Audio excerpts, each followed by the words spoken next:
जत जिल्हा सांगली येथील राजारामराव महाविद्यालयात हर घर तिरंगा रॅली काढण्यात आली। राष्ट्रीय सेवा योजनेचा खास उपक्रम।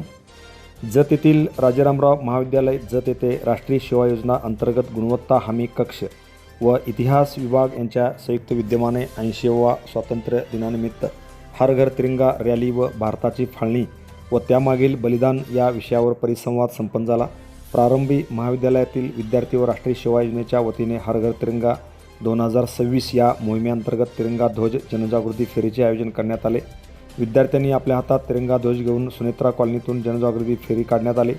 यावेळी विद्यार्थ्यांनी भारत माता की जय, वंदे मातरम, महात्मा गांधी की जय, जय जवान जय किसान अशा घोषणा देत विद्यार्थ्यांनी लक्ष वेधून घेतले होते।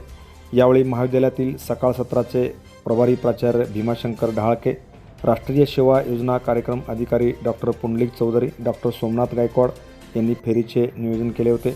यावेळी प्राध्यापक डॉक्टर सलीम पठाण यांनी भारताची फाळणी व त्यामागील बलिदान या विषयावर बोलताना त्यांनी राष्ट्राची संकल्पना व राष्ट्रनिर्मितीचे घटक, भारतीय राष्ट्रनिर्मिती प्रक्रिया, द्विराष्ट्रवादाची संकल्पना, फाळणीमागील तत्कालीन व राजकीय सामाजिक परिस्थिती तसेच फाळणीच्या काळात सामान्य जनतेने सोसलेले दुःख आणि दिलेले बलिदान यावर प्रकाश टाकला।